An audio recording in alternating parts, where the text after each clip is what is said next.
Good afternoon. My name is Nicole Verdi, and I'm excited to be moderating this panel today. For those of you that I have not met, I have worked in the clean energy space for over 10 years now. I started my career as an energy and environmental permitting attorney, and then I had the opportunity to work in senior levels of state government in New England. And about 2 years ago, I joined Orsted, and I lead Orsted's government affairs and policy team for the New England region. Orsted is the global leader in offshore wind. It's also known for developing other clean energy technology all across the globe and across the states. We actually have an onshore solar and onshore storage portfolio in the Midwest and in the South. And thrilled to be here. And the way we're going to formulate today's session is that each of our panelists are going to give a presentation about what's going on in their states. It's going to be about 10 minutes each, and then I'll moderate for about 20-25 minutes, and then we'll open it up to all of you for questions from the audience. So start to think of questions as the panelists are going to be presenting today. So without further ado, turn it over to Eliza. Great. Great. Thanks, Nicole. And hey, everyone. My name's Eliza Donoghue. I am the Executive Director of the Maine Renewable Energy Association. That's a position I have been in for about a month now, and I'm really pleased to count this gathering amongst my first at the helm of MREA. So, slides. MREA is a not-for-profit association of renewable energy producers and other entities, from contractors to consultants, attorneys that support the industry.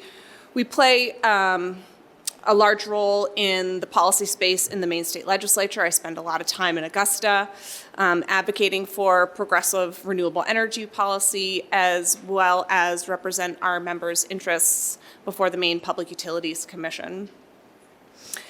And what is really exciting about Maine right now is that, stemming largely from leadership of Governor Janet Mills, there's been a lot of positive action in Maine's renewable energy policy space, and I'm happy to share with you today what's most top of mind for me. A little cut off, but I think you guys get the gist. This summer, Maine passed a comprehensive offshore wind bill that really firmly demonstrates Maine's commitment to realizing offshore wind's both clean energy and economic benefits. Most importantly, the bill commits Maine to procuring 3,000 megawatts of installed offshore wind capacity by 2040. That solicitation is going to happen by January 2026, or soon after the first BOEM auction in the Gulf of Maine. And in addition to that procurement element, the bill also removed what were relatively minor environmental permitting barriers, but barriers nonetheless to building an offshore wind port in Maine. See, Maine doesn't just want to purchase renewable energy. We really are looking to play a big role in building the floating turbines that are going to populate the Gulf of Maine and our deeper waters.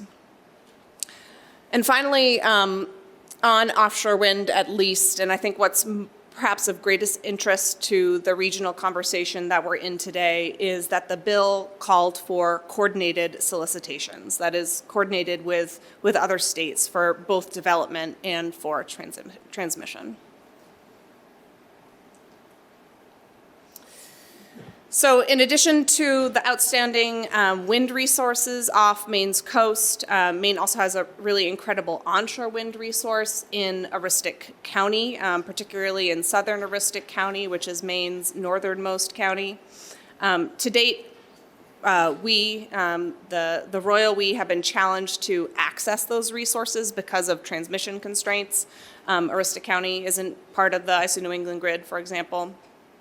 And a couple of years ago, the Maine legislature passed legislation that prompted a solicitation for renewable energy projects in Aroostook County, as well as a solicitation for transmission projects. And a couple projects recently made it to the top of that pile, specifically a 1,000 megawatt project, wind project, and a what will be a 140 to 160 mile 345 kV line that's capable of delivering up to 1,200 megawatts.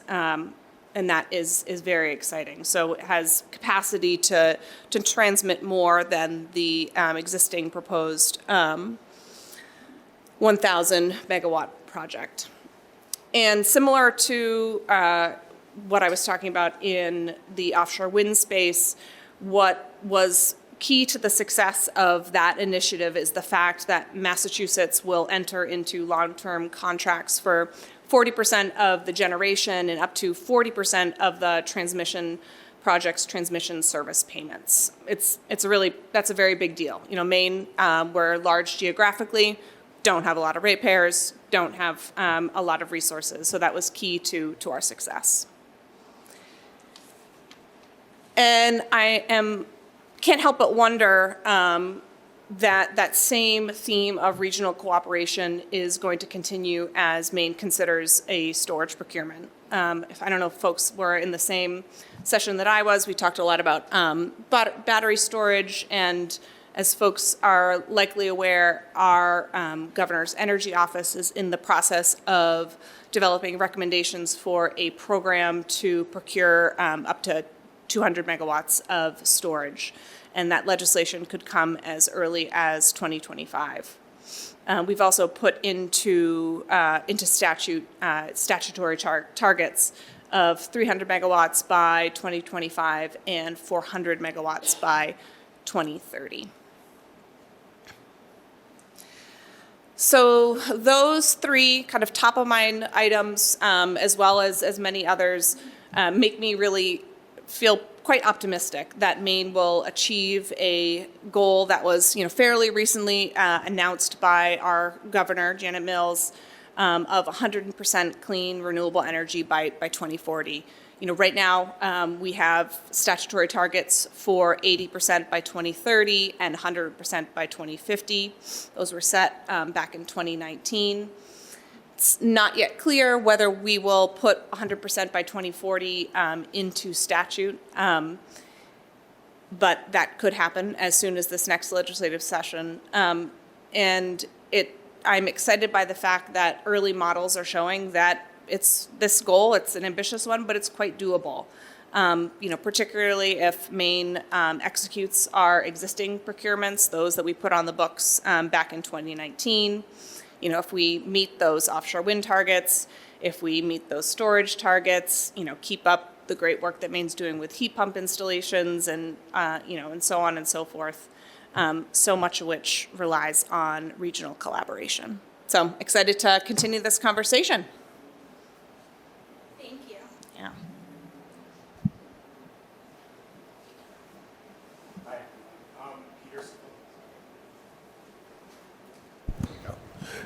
That is on. Peter Sterling, Renewable Energy Vermont.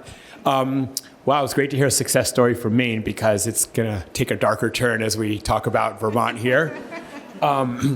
We have had, I'm glad you can laugh. We've had a governor, Phil Scott, who's been around since 2017, who's been decidedly anti-renewable. As a result, the Public Utility Commission, our Department of Public Service have pretty much done everything they can to choke down the amount of renewables being deployed. We now have a wind sound rule. That's 39 dBA at night. Any wind people here? What do you think? Is there any wind people in here? What do you think it is in here right now, the dBA? Yeah, right, mid-40s. So it's quieter than this room. So we're not getting in wind anytime soon. We're down to about 40 megawatts of solar being deployed.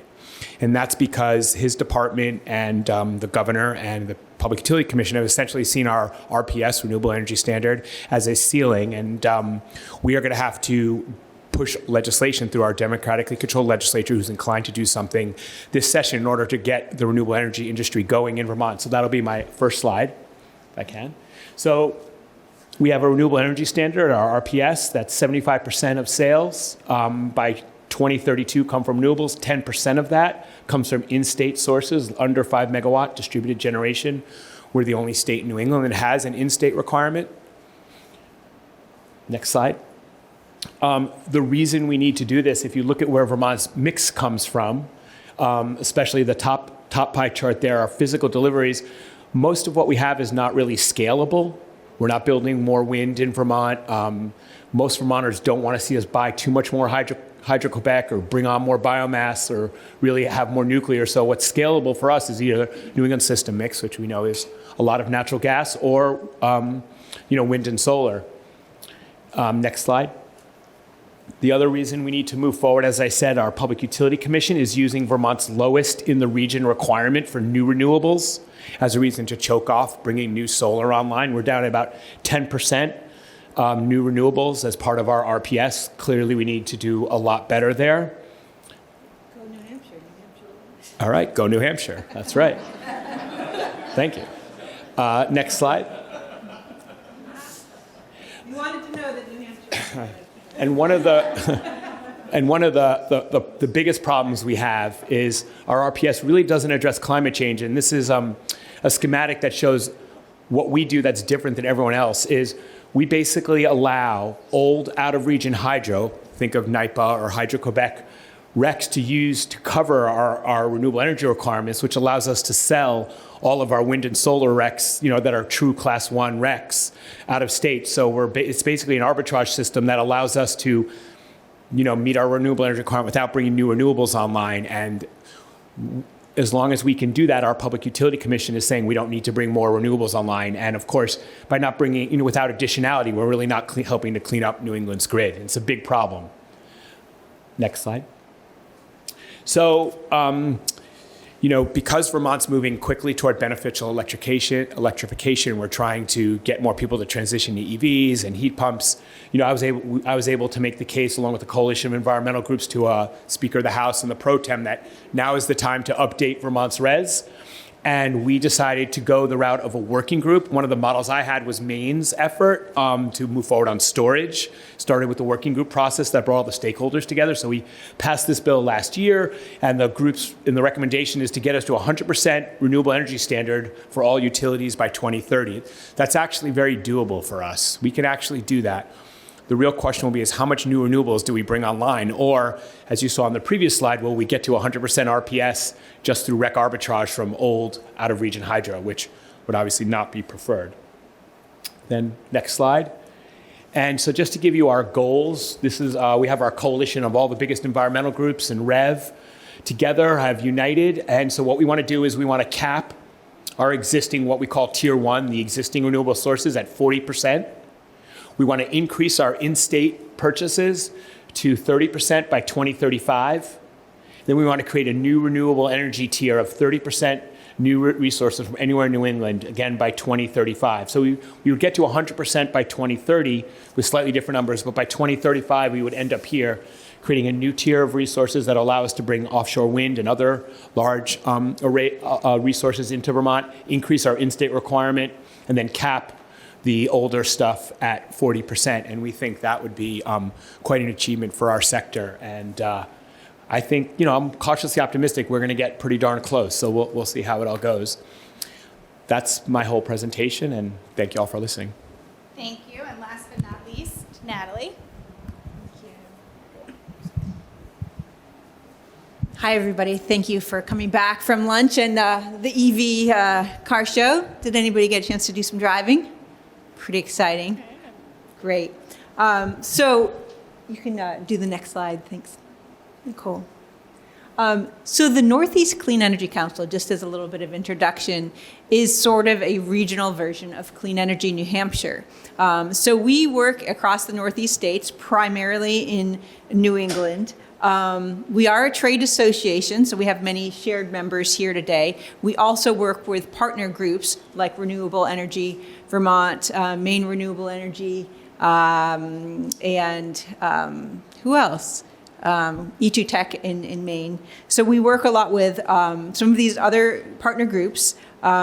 We also work as a mission-driven group, collaborating with other nonprofits. So we both try to represent the interests of the variety of clean energy companies that are members of ours, and try to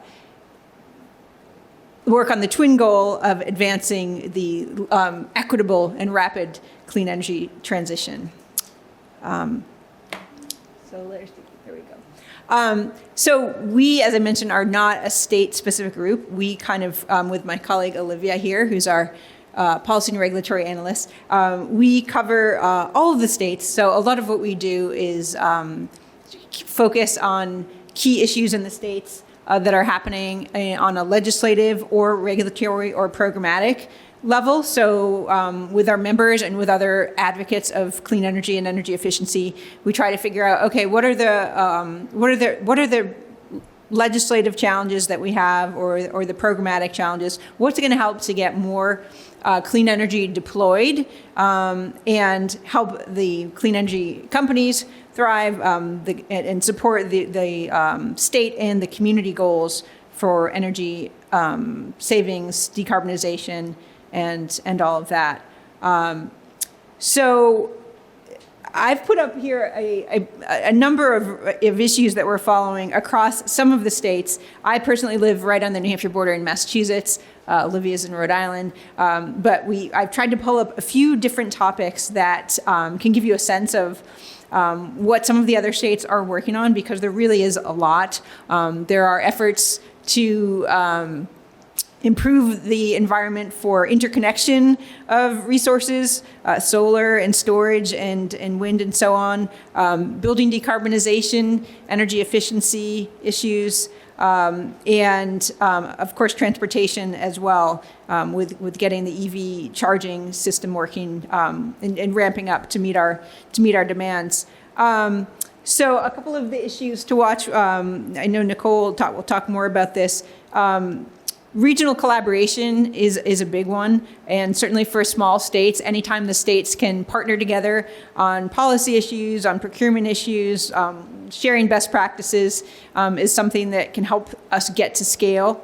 And there was actually just a couple of weeks ago an offshore wind memorandum of understanding between the southern three states to look at how they could work together to procure wind projects and still have their own individual agreements in the end. One issue in Massachusetts is the Grid Modernization Advisory Council. I know years ago when I was at the Northeast Energy Efficiency Partnerships, I spent a lot of time here in New Hampshire on a grid mod process that was going on. And we're really seeing the next generation of projects to help move forward. And what we're going to need to scale up the grid, and figure out how we're going to do it, who's going to pay for it, and how are we going to meet the clean energy goals. So in a lot of these proceedings, there are, I think we're all set, Olivia. Thank you.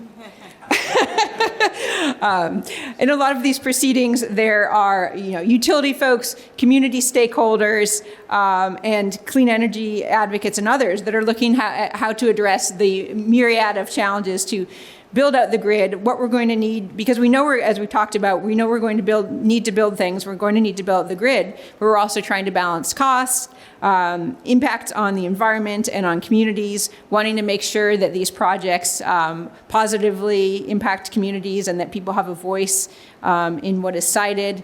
So there's a lot there. And that brings to the energy facility siting and permitting reform, which I know something that New Hampshire is working on as well. We have a lot of commissions in Massachusetts right now. One of them is this new Commission on Clean Energy Infrastructure Siting and Permitting, which is going to be issuing some best practices. Again, it's a stakeholder board with both government and non-government voices, environmental justice voices, and beyond, as well as developers, to figure out, okay, what are some best practices that we need? We heard in the session this morning on storage the fact that local officials, planning boards, and code officials, have some jurisdiction, and that it's very hard for developers to figure out how to get things built when they're in Massachusetts. There's 351 cities and towns, and so figuring out the different hurdles. So, looking at best practices for communities to have sort of a playbook of how to do this siting is going to be important. And it sounds like New Hampshire, at least on the fire code side, is looking at that as well. Some of you might have seen also last week, I guess it was, our climate chief, Melissa Hoffer, issued a big report on a whole of government approach to addressing our clean energy and climate goals, and really identifying where agencies need to work better together, making sure that all of the things that the state is doing support the clean energy and climate goals, and having a better sense of what all of this is going to cost, both in terms of the push for renewables and also the climate resilience as well. We'll go to the next slide.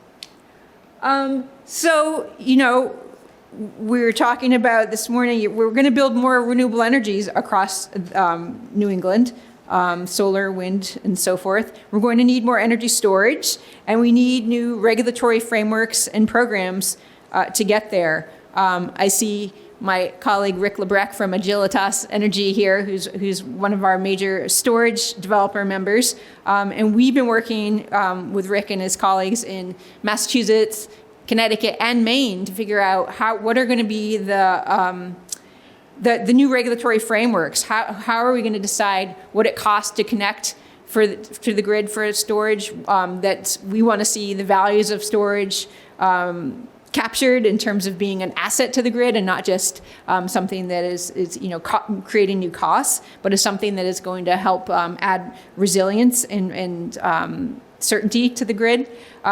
We heard also this morning from Forum Energy, I think Sarah is back here, there's different types of storage that can help in different needs, multi-day storage, and that has a benefit to the grid as well. So I won't get into a lot now, but there's reforms that are going to be needed at the ISO and FERC level as well to make sure that we capture the different benefits of these different types of storage resources for the grid. Let's see. Interconnection is a big issue. In Massachusetts, we have the Interconnection Implementation Review Group that started actually just in October. And it is a non-adjudicatory process for bringing together folks from the utilities and the developers and other stakeholders to really try to tackle some of the challenges in terms of the costs and the studies that are needed and the long lead times to get projects connected to the grid, both solar and storage. So that's what we keep hearing so much from our members. There are so many hurdles to get things built, to site projects, to get community buy-in, to work with the utilities. As you all know, our grid was designed for central power generation. It wasn't designed to be able to have all of these distributed resources. And so there's a lot of planning and thinking that needs to happen to make things work better. So that is a good model that we have in Massachusetts. The Interconnection Implementation Review Group. We also have an energy storage interconnection review group. And tackling some similar issues there to make things work for developers, utilities, and support state goals. I know in New Hampshire we have a number of folks here today that are looking at setting up municipal aggregations. We're seeing that in Massachusetts as well. There's increased interest for cities and towns to have their own aggregation program as a way to provide more consumer choice, and also for a lot of communities, it's a way to do more renewable energy or energy efficiency. But we've had a big backlog in Massachusetts with our Department of Public Utilities. They kind of don't know what to do with this model. It's different than you're a generator or you're a delivery company to have these municipal companies. So we have legislation as well as regulatory processes to try to make things work better. And I know there's some great sessions here today on EV charging and leveraging federal funds. We here in Massachusetts, we have a lot of members from the EV community that are really pushing on the state to be able to have a market that is open to them, that is going to support innovation and not be too prescriptive. So that's one thing. And another thing here is building decarbonization and energy efficiency programs, again, with a focus on energy equity. As we're decarbonizing buildings, what is the impact going to be on ratepayers, especially those that have the least ability to purchase new equipment, especially if they're renters, things like that. So those are ongoing issues that we're seeing, and I know that there are issues in New Hampshire as well. So those are, as you can tell, a smattering of issues that we're seeing across the region. New Hampshire is dealing with many of the same issues, and I'll be happy to answer questions during the discussion. Thanks. Thank you so much. Is this on? No. Okay. So first of all, what was clear to me from the presentations, and thank you again, all three of you, is that there's a lot of key work happening all throughout New England, and there's a lot more work that needs to be done. And I think every single panelist mentioned ratepayers, costs came up, reliability came up, and one of the things that we're seeing all throughout New England is the significant effects of climate change. And we're seeing more significant storms, hotter summers, cooler winters. I think this summer there was the most significant flooding in history that we've seen in New Hampshire, Vermont, and Massachusetts. And so there's a lot of buy-in that we need to move forward with the clean energy transition, but reliability and affordability are two things that are brought up a lot. Yes, we need clean energy, but we need to make sure, bless you, it's affordable, and we need to make sure it's reliable. And so I think the first question I'd like to throw out to all of you is, how are you and your states that you're working so closely with thinking about, yes, we need clean energy.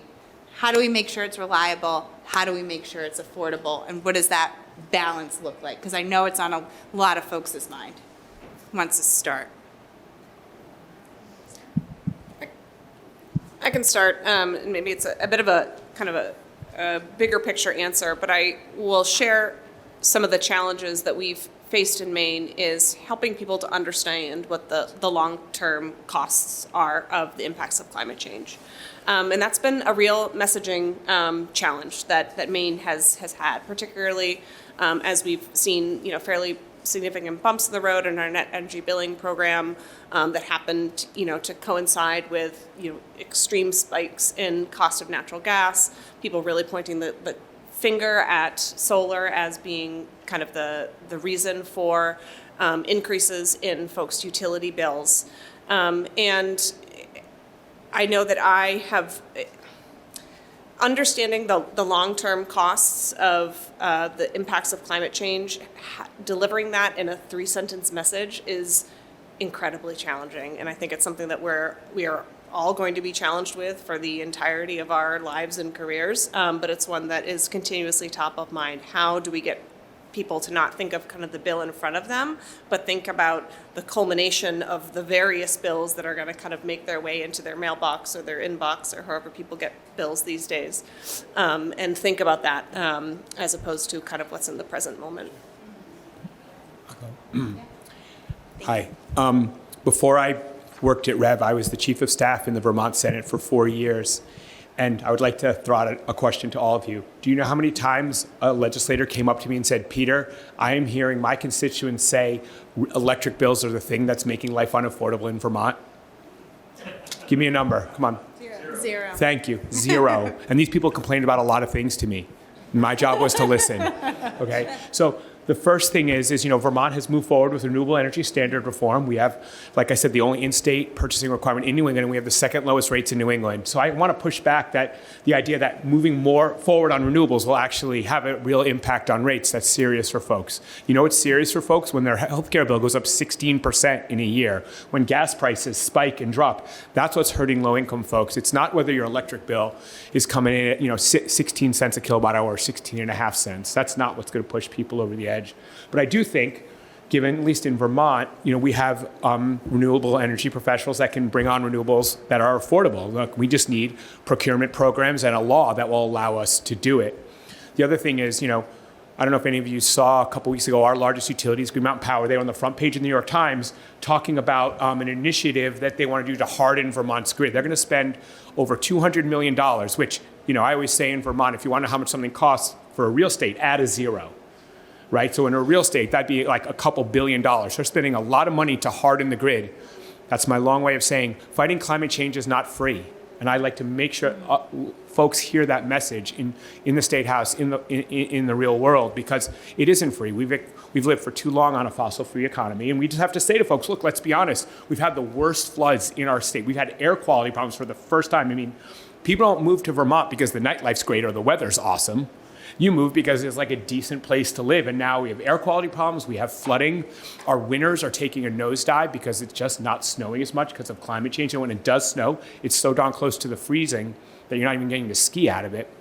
So the impacts are there. People feel it. And I think we're in a place, at least in Vermont, where many people are willing to say, I'm willing to pay a little more for my power if it's going to clean up the grid. Thank you. Natalie, anything you want to add? Sure. We are looking at, the energy impacts for individual consumers. We know that it's going to cost. We're going to have to invest in the grid and in renewable energy.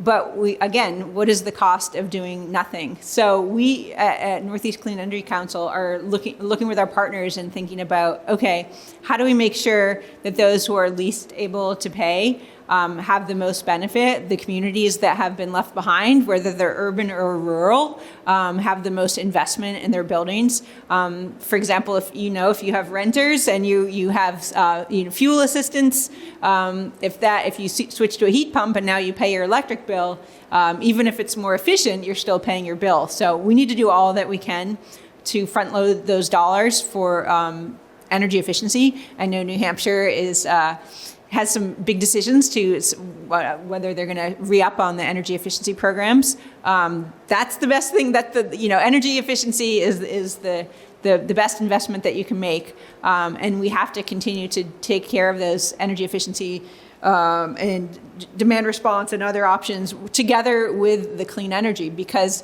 we are paying so much. I mean, it's unfathomable what we're going to have to pay in terms of rebuilding downtowns of cities and building seawalls and all of that. So we're going to pay one way or another. So I think now that we're looking at climate resilience, clean energy, microgrids, good insulation, different variety of distributed sources, that's all part of how we're going to, minimize the impact, I think, for people. And so, again, looking at costs in a different way is important. So true. Now, one of the things, Natalie, you mentioned in your presentation was that a few weeks ago, Massachusetts, Connecticut, and Rhode Island announced a multi-state MOU regarding offshore wind solicitations, and that the 3 states were going to collaborate. And one of the reasons why that was mentioned, and Governor Healy actually at a conference in Boston a few weeks ago said, one of the reasons we're doing this is we want to create regional efficiencies to keep costs down, to really try to make it more reasonable. And I think, you mentioned, Eliza, that in Maine's offshore wind bill, really forecasting, let's bring Maine as well to this regional collaboration on offshore wind. Are there any other areas in the clean energy sector where you think there could be more? Offshore wind does seem like one where there's been some progress. We're hoping it will continue. But are there any other areas where you see regional collaboration as potential to solve maybe some of the challenges?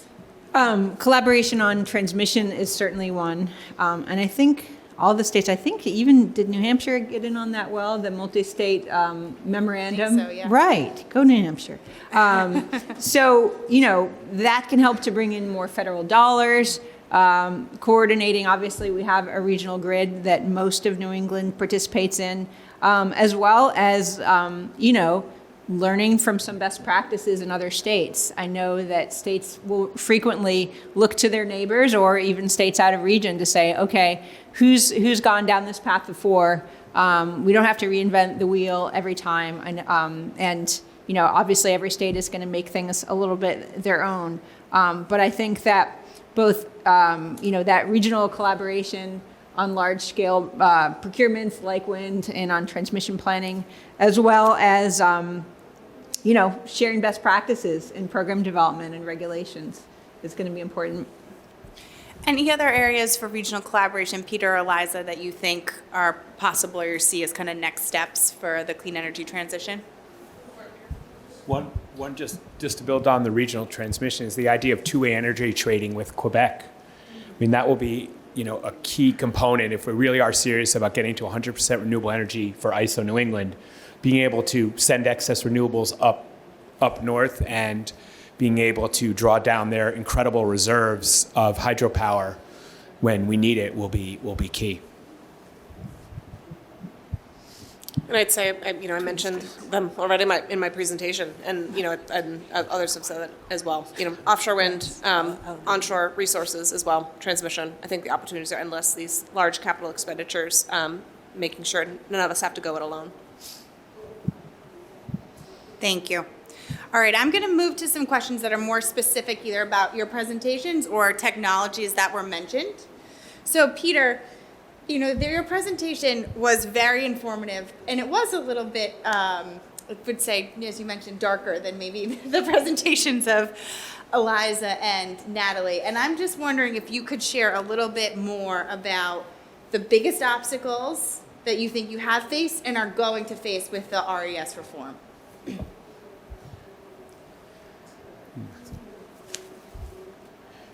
I think the biggest challenge it will be creating an RPS that actually works for all of our utilities. We're a state of 630,000 people, and somewhat unbelievably, we have 13 utilities, which, if you think about any city in the country would not have, of 630,000 people, would not have 13 utilities. So we're past the point where we can have a one-size-fits-all RPS for every utility. They have such different procurement plans and portfolios, and honestly, their members all have different incomes, and some are rural and some are urban and all that. So I think we're going to have to move toward an RPS that makes accommodations to most of those utilities. Our biggest utility, Green Mountain Power, covers about 70% of the state. I think we'll have one set of procurement requirements for them. Then the other, munis that are mid-size will have something for them, and then the really small ones. I mean, we have utilities that have as few as 700 customers. Do something a little different for them, and crafting each one of those and making sure they're still getting to 100% renewable energy in a way that with additionality, meaning bringing on new renewables, will be a big hurdle, but I think we can do it. And now, just to follow up on that regarding, when you said the amount of utilities for the amount of population, both of us were, wow, that is a lot.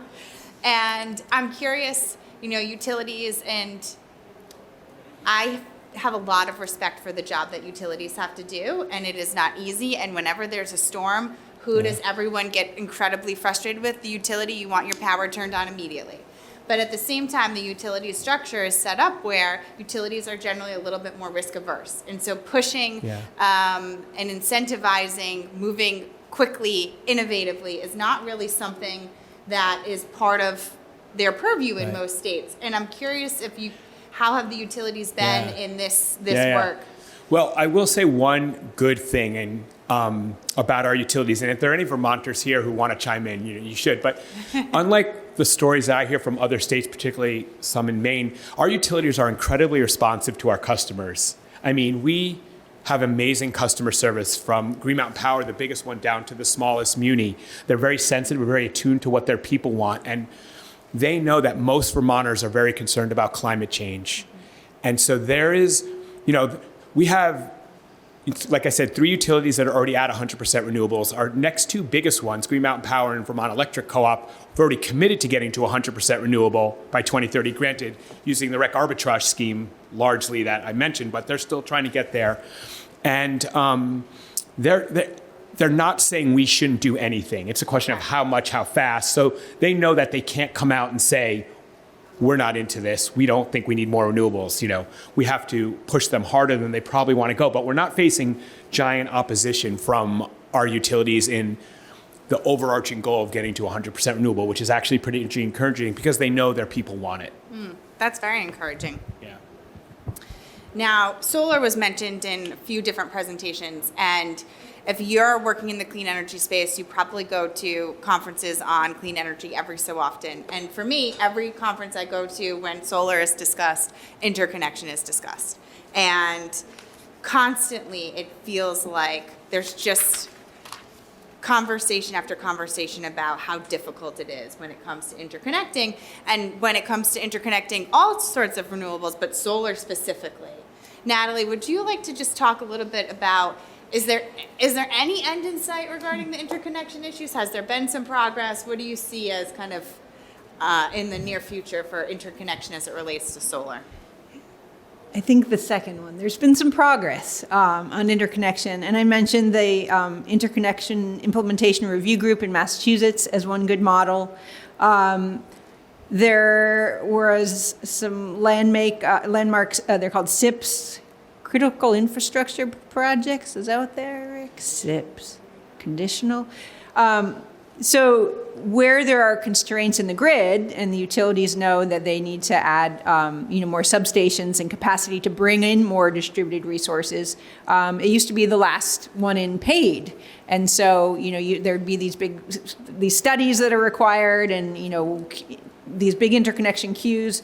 There are looking at different cost causation models, and I think that these SIPs that happened in Massachusetts are instructive in that of having a cost share that will not put everything on the backs of the one new solar storage developer that's coming in.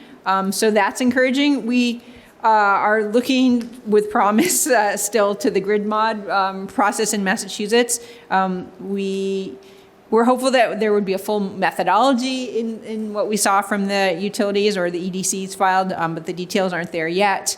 But there's still time. So people, I think, are starting to coalesce and working on, the utilities are working hard to do planning in a different way and forecasting in a different way, so that we will be able to bring on more of these resources and think about, how we're going to need to upgrade the grid and who's going to pay for it in a way that won't take 4 years to get connected to the grid and just cost prohibitive. It's really important for states that do have ambitious clean energy goals to be able to have to get projects built. So as I mentioned, the siting is a big issue, the permitting, and then the whole interconnection process.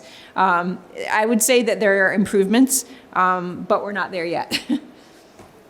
And Eliza, I know in Maine, there's been also some interconnection issues and some interconnection work, and you mentioned it a little bit in your presentation, but is there anything else you'd like to elaborate a bit more on interconnection? Maybe only to say that if I had included an interconnection slide in my presentation, it would have been much more of a downer of a presentation. It's a challenge, and one that Maine is continuing to tackle the way that all states are. We this past legislative session passed a bill that would create an interconnection ombudsman. Really trying to improve the relationship between generators and the utilities. I think this is a point of job security for many of us that we are going to be continuing to try and figure out how to tackle this interconnection problem. And I think at the very least, one of the places where Maine is looking for improvements is how do we communicate more effectively. Those of us in the development and generation space, how do we communicate more effectively with our utilities? Now, another energy resource that was touched upon in some of the presentations was storage. And, when in the beginning, we talked about cost issues and reliability. And one of the things that we're hearing a lot about is how much there has been an improvement in storage technology, especially over the last 10 to 5 years. And is storage really a way to be kind of joined with other intermittent resources, whether that's with solar, whether that's with wind. And there's been a lot of advancement, but I would say there's a lot of challenges. And Natalie, do you want to talk a little bit more specifically about some of the challenges regarding storage? Well, for those that were in the session this morning, there's behind the meter storage, that is at a customer site, whether it's a Tesla Powerwall or storage at a commercial building. And then there's front of the meter storage, which is, again, an issue that I've spent a lot of time working with our members. It doesn't make sense for storage to pay a retail electric rate because storage isn't just a taker of energy, it's a giver of energy too. It can help smooth out the grid with these intermittent resources. It can play an important reliability, certainly in terms of what Form is working towards on multi-day storage as a way to have more resilience in critical peak times or outages where we might turn instead to diesel generators or other more polluting resources. So there's progress in storage with the developers. When I was in the energy efficiency, clean energy field a decade ago, it seemed like it was this very nascent field, and now it has to be. We heard from the panel this morning, Champlain and NECEC about, we're going to be charging all these cars. It makes sense to have the storage right there as well. So there's a lot going on, but it's important for state legislatures and regulators to think about the role that storage can play and working with utility companies and with developers to figure out, and that's what we've been hashing out in several of our states of okay, what is something that is going to work for the utility companies, on balance, work for all ratepayers, but also be fair to the developers who are in it. They have to be able to make these projects pencil out. It's just critical, and so there are some progress being made, but there's still there's no magic state this state has it figured out, and if you look at a state like Texas or California, they're very different in a lot of ways than Northeast states. But I would say we're making progress, and I'm sure that there's others in the audience that would have things to add to that as well. So. And in terms of making progress, I know, Maine has made progress in regards to having the goals, and you spoke about that there is a potential for a procurement.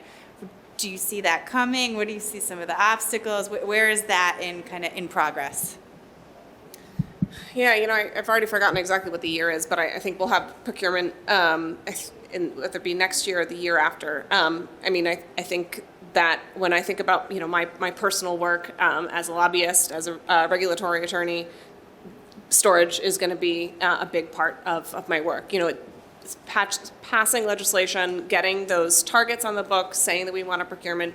That's big, and that's a hurdle, and we're all Maine's patting ourselves on the back. But actually making that happen, is kind of a whole nother challenge. That I'm personally really looking forward to, because I'm hopeful that that's a space where Maine can lead and can hopefully continue to be a good example of or perhaps a space for learning for how to do storage right. And Peter, is there anything in your purview or that's in Vermont that's going on in the storage space or the solar space that you would want to potentially highlight? Sure. Regarding the storage space, we're doing nothing. We went to... An example of where we need to do more work. We went to our Department of Public Service and tried to work with them to create a Maine-style set of goals for storage, and they told us we don't need to do it, they'll let the market take care of it. So again, that was another situation where our governor and his leadership team have decided that no action is necessary. So that's pretty darn disappointing. What was the second part of the question? Solar, anything in the solar? Well, I think until we have a renewable energy standard that increases the requirements, we're going to continue to run into a public utility commission that just will not let projects move forward. Right now, you cannot build a 250 or 500 kW net metered project off-site anywhere. This will not happen. Truthfully, I don't think you can even build a large solar array if a single person can see it, because our public utility commission will just wait till someone complains and then shut it down. And it actually is pretty much that dire, other than rooftop net metering, which, by the way, our Public Utility Commission has decreased compensation for 6 times in 6 years.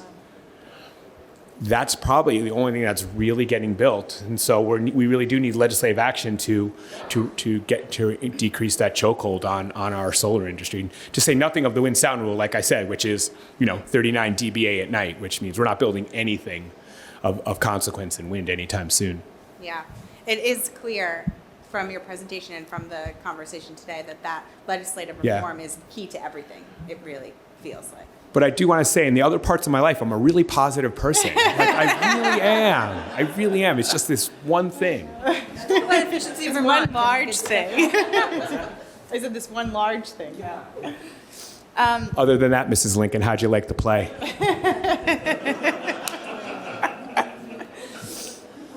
So one of the things that I'd like to spend a few minutes talking about is equity and equal opportunity. As we're, this clean energy transition, we're building a clean energy economy. And in the past, when new economies have been built, different communities have been left behind. And so it's incredibly important that as we're building this economy, we're doing it in a way that is equitable, it is mindful of injustices that have been done in the past, and is mindful of trying to create an economy with equal opportunities for all. And I'm curious about how your states, maybe Vermont, because it has to get this legislation, isn't necessarily, but how the other New England states and how Maine are thinking about equity, environmental justice as this energy transition is moving forward. Sure. We actually, in Vermont, passed an environmental justice bill a couple years ago. Rev was one of the main stakeholders pushing that, and so we are moving forward with that. One of the ideas I put out to the legislature is so much of our funding or so many of our initiatives are based on the rate bill, like net metering comes out of your rate. Let's move things. If this really is something that's going to help all of society, if this is supposed to help lift all Vermonters, let's move it off a rate bill, which is an incredibly regressive way to finance things, move it into our general fund, or find a revenue source that's progressive to fund, whether it's, making net meter, community net metered solar projects like that. Rev is also supporting a ratepayer protection bill, which would cap low-income Vermonters' rates at a certain level, which, could really help a lot as everyone electrifies. And, one of the examples I've used in trying to talk about it with folks is if you think about being able to get a Vermonter an EV, and then have a ratepayer protection bill that caps their household, the rate at their percentage of their household income. Once they hit that cap, their transportation costs are free. How liberating would that be for a low-income Vermonter to no longer be faced with $3.50 gasoline, right? We can help people with their health care bill through Medicaid. We give them LIHEAP. We give them food stamps. The only thing we've never been able to tackle is transportation because we're too rural to really do public transportation effectively. But boy, if we can get them into an EV and then cap their electric bill, you could really help a lot of Vermonters, lift them up and help them be part of this energy transition. That's it. Good. Power to the people. I think we see the environmental justice and equity issues playing out a lot around siting. In Massachusetts, there is an environmental justice coalition that is putting forth a bill to reform. We have this energy facility siting board, and that board was built at a time that wasn't all of this. Wow, it's quieter. How many decibels? That was not. All these distributed resources. But we're not talking about citing a coal or natural gas plant in a environmental justice community that has already borne too much. But there's still, if you're building electric infrastructure, a substation is a substation, right? So we're looking at how can we have better processes to have authentic community engagement in the process and in siting so that it's not always the same. It's the same communities that have already borne too much burden and say, well, that part, it's already, it's already blighted, so we'll just put that there. They've already got the oil tanks over there or whatever. But, there are rural or affluent suburban communities that also, nobody wants this stuff, right? Even batteries. It's contentious. It's so important to our grid.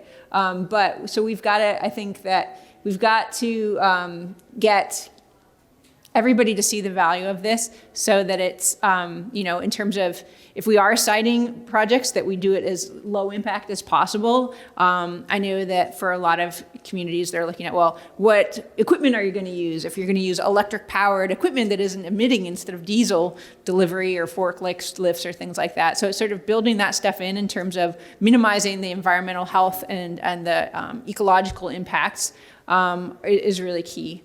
But yeah, there's when you're building stuff, there's going to be impacts. There's no way around it. But as we talked about before, we can't do this transition to the clean energy future and leave behind people. It's not going to work that way. And we're also, there's untapped potential there, right? If we're not bringing up communities. I know in the Port of Providence is a big area, and they're looking at, how do you do economic development and job creation to really tap untapped human potential, as well as reducing asthma rates and things like that by doing clean energy. So we want to find the shared wins with communities, environmental justice communities, and we've got to, because we can't get there otherwise.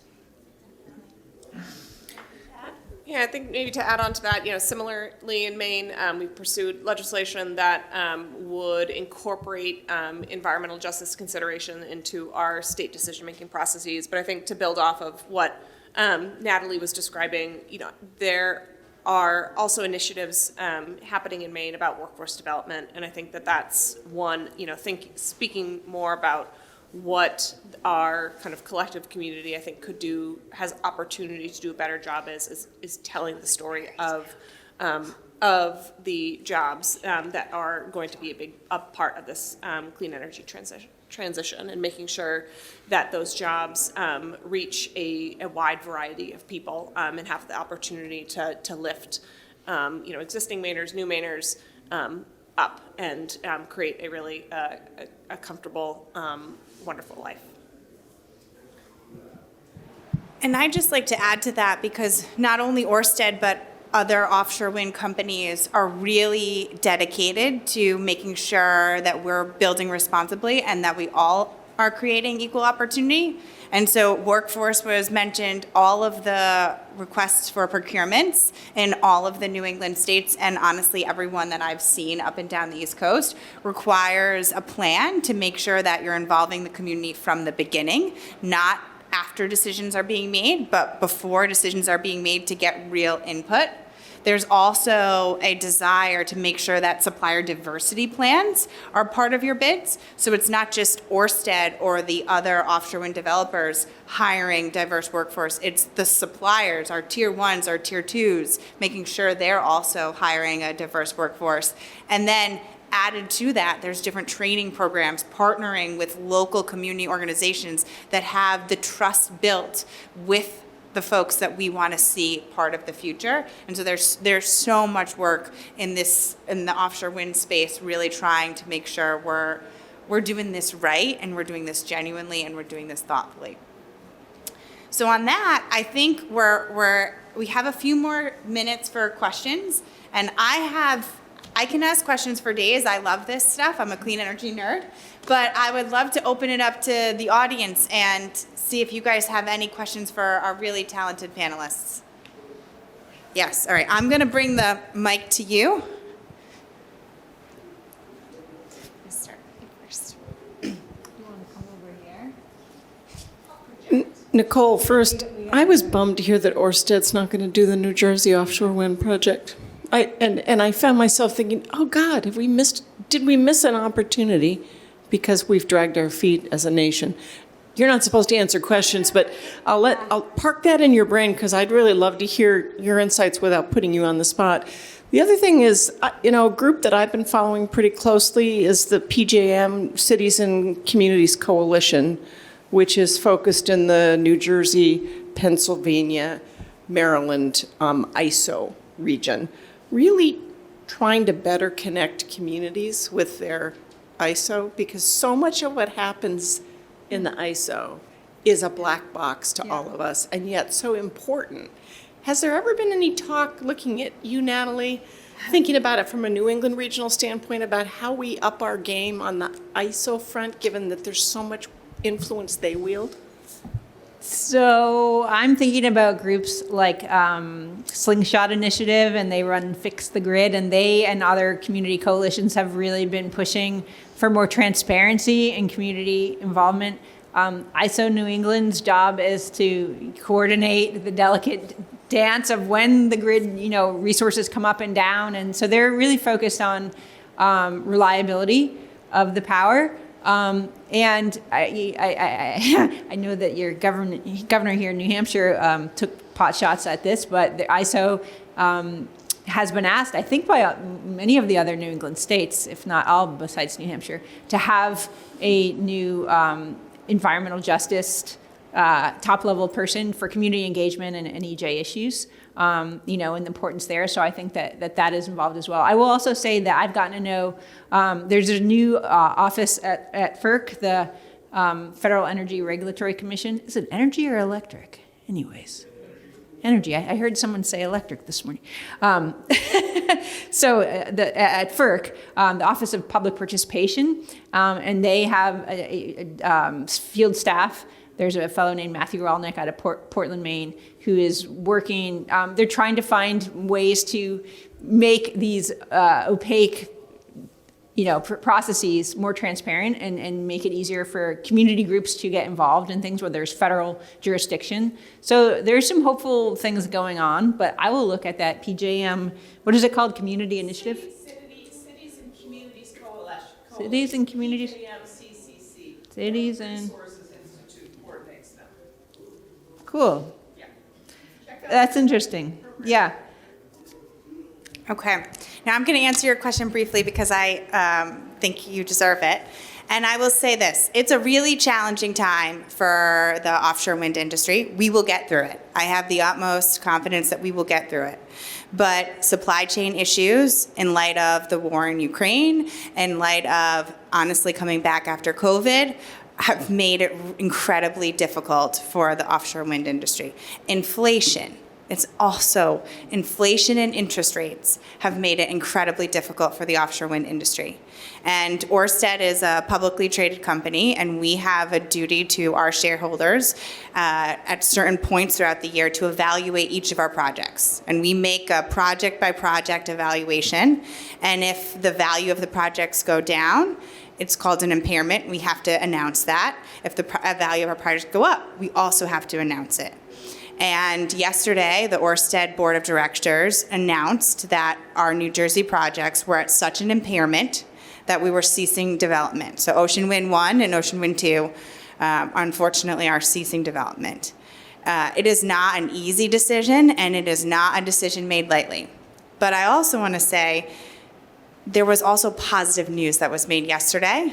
And the Revolution Wind Project, which is going to supply clean energy to Rhode Island and Connecticut, the board made the decision to make the final investment decision, which is incredibly positive, and it means that this project is going to get built.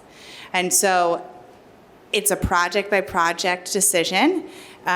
We are still invested and excited about the U.S. market, and we're working with all of our partners to see if we can help and try to make changes. For example, the Inflation Reduction Act, there's some Treasury guidance that could be beneficial, and we're trying to do everything we can to work with our partners to make it so these first projects do get developed. That decision did have to be made in New Jersey, but we are moving forward in New England, and the offshore wind industry in the States will get through this. So I'll just say that. Any other questions? Okay.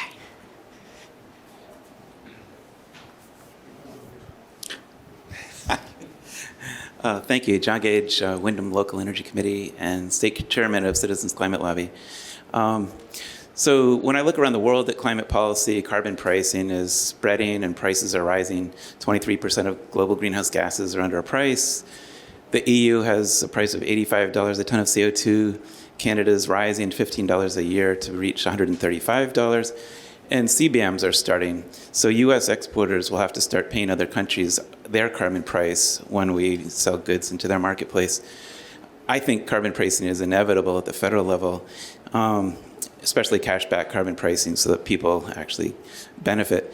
Does any state or regional organization anticipate a carbon price and use that to show why these potentially more expensive things, or investing in energy efficiency or distributed energy resources, makes sense from just a pure financial position? If you're anticipating a price on carbon, you make different decisions than if you just think that's never going to happen. Who wants to take that, Natalie? Well, I mean, we have the Regional Greenhouse Gas Initiative, and many of the states that participate in that put that money back into things like energy efficiency and renewables. I think New Hampshire is a little bit of an outlier in that more, I'm looking at Phil behind you, he can tell you more, what is it, only the first penny that goes to, for $1, whatever, first dollar, that's what it is. Right, 14% goes into helping save energy, and the rest goes to direct, ratepayer benefits. So we saw the collapse of the multi-state transportation, clean transportation initiative. It's hard to get these things going. I think that, using what we have now is probably a better bet for New Hampshire to maximize what you get out of RGGI. $2.47 of value for every dollar put into efficiency, for example. But maybe you have more things to say about the carbon prices. I would like to hear what Phil has to say. I think, based on my understanding, Massachusetts, New York, Washington, California, and Quebec have all agreed to economy-wide carbon cap and trade programs. Whether they're, I don't know if it's necessarily carbon markets, but they've all kind of taken them. They're all have agreed to take the format of similar to what RGGI does for the electric generation sector and look at it economy-wide. So that will have that potential for sure. And New Hampshire can always join. Okay, I think I want to check the time. Yeah, we still have a few more minutes for questions. I feel like you had your hand raised, or did you open? Thank you. Permitting was brought up, and just collectively, I was wondering what certain states are doing for permitting, and specifically to the gentleman from Vermont. Your PUC said to let market-driven for storage. I don't know what percentage penetration Green Mountain Power has, but they've got a pretty aggressive battery program that they're rolling out, and I don't know how much of the population that would hit. They do have a pretty aggressive residential battery program, but as far as permitting, we are going to eventually have to get legislation through that makes it very clear. The big thing, probably one of our biggest hangups in Vermont, is an aesthetics criteria that makes it pretty much gives any neighbor a chance to really slow down a project so effectively that no developer would want to keep moving forward. And we have to really reframe the conversation in Vermont about what is aesthetics. And it goes back to the earlier question about environmental justice. One of the things that I kind of hang my hat on when I'm talking about this is we have no natural gas plants in Vermont. We have 9 peaker plants that each of them run less than 5 hours a year. Effectively, we ask every other New England state to host our fossil fuel plants when we don't have renewable energy. So, when I'm going into towns and talking to local, officials and all, I do say, you may not want to look at a solar panel, but we're asking someone in Massachusetts or Connecticut basically to live next to a natural gas or other fossil generation plant. We really have to think about the justice of that when we talk about our permitting and the way we approach our land use, because it really just isn't fair. So that's it. And I can share briefly that, in Maine, statewide permitting, certainly has its challenges, but is not generally where our renewable energy industry has seen its hurdles. It's really at the municipality level. Maine's a local control state. And, particularly when, after Maine passed our 2019 legislation that really led to a solar boom, a lot of towns, threw their hands up in the air and said, we don't know what to do about this. Some of that led to, or a lot of that led to moratoriums that some turned into finally, making changes to town plans that allowed for solar, but some of them, ended up having, putting unreasonable restrictions, frankly, on solar siting. And I think that that's a place where our state has a real opportunity to step in and give our towns the resources that they need to understand how they can say yes to solar. Because really what it comes down to, in so many, I'm sure this is the case in many of our New England towns, is that, these are practically volunteer-run initiatives. And for, even if you are an intense solar advocate, it can be hard for you to find the capacity find the capacity to understand how you can permit these projects in your town. So I think that's a place where there's, at least in Maine, some real opportunity to make some change. An opportunity for 2 more questions. I'm going to go back to, and then I'll come to you last, okay? Thank you. Hi, James Dumont, here on behalf of Bedford Energy Commission, but privately I am with Crowley. We're a partner to Orsted on Salem Wind. But my interest here today is really to try to plug the climate pollution reduction grants. We have less than 5 months till April 1st when the applications are due to try to secure any portion of $4.6 billion in implementation dollars. And you mentioned collaboration earlier and how we are working together to advance various decarbonization efforts. And this is our greatest opportunity through 2032 to help regional collaboration get funded for planning, get funded for implementation. And I would hope that however we are walking away from this today, this entire workshop and conference, that we are thinking about how we can draw these federal dollars back to our communities, particularly difficult for our smaller states like New Hampshire and Vermont and Maine. No offense to Massachusetts, folks. But it is going to be an uphill challenge, and if we are trying to go at it piecemeal, one by one, city by city, state by state, we're going to be racing to the bottom and instead of achieving the maximum benefits. So not really a question, more of please start thinking about how we can collaborate together over the next 5 months and really next 3 months so we can have a competitive application that, hate to say it, beats California, my home state, but they're going to be the ones that get 500 million to $1 billion if we don't step up to come up with some competitive proposals. If folks are interested, find James. Peter, you didn't mention the passage of the clean heat standard over Governor Scott's objection, and I'm surprised. I wonder if you would speak to it, because I believe it's the first in the nation RPS-styled setting of state heat goals with the mechanisms to achieve it. Yeah, thanks for putting me on the spot. I'm not really an expert on the clean heat standard. For Renewable Energy Vermont, we stayed focused on the renewable energy portfolio. But yes, the clean heat standard is the first of its kind in the country. I will say, when we talked about you mentioned carbon pricing, that's when carbon pricing came up and it really lit a fire, and it gave the governor all kinds of ammunition to flay the legislature that a giant carbon tax is coming. And that's even scared a lot of Democrats away from voting for it.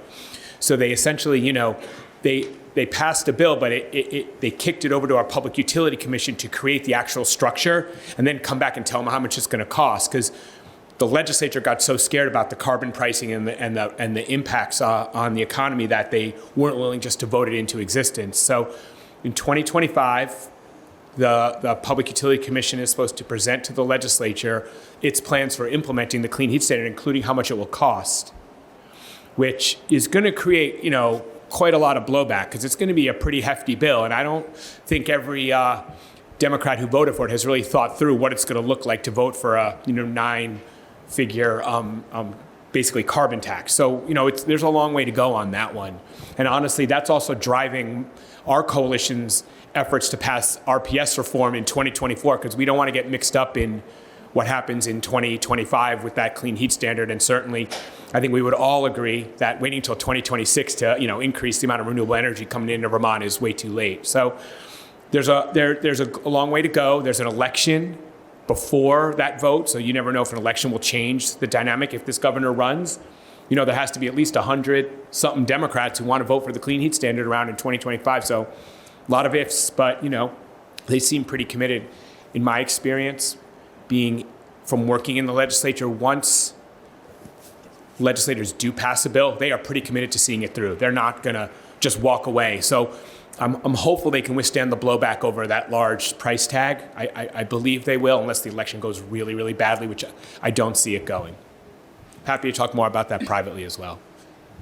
Thank you so much. And if everyone can join me in giving these amazing panelists a round of applause.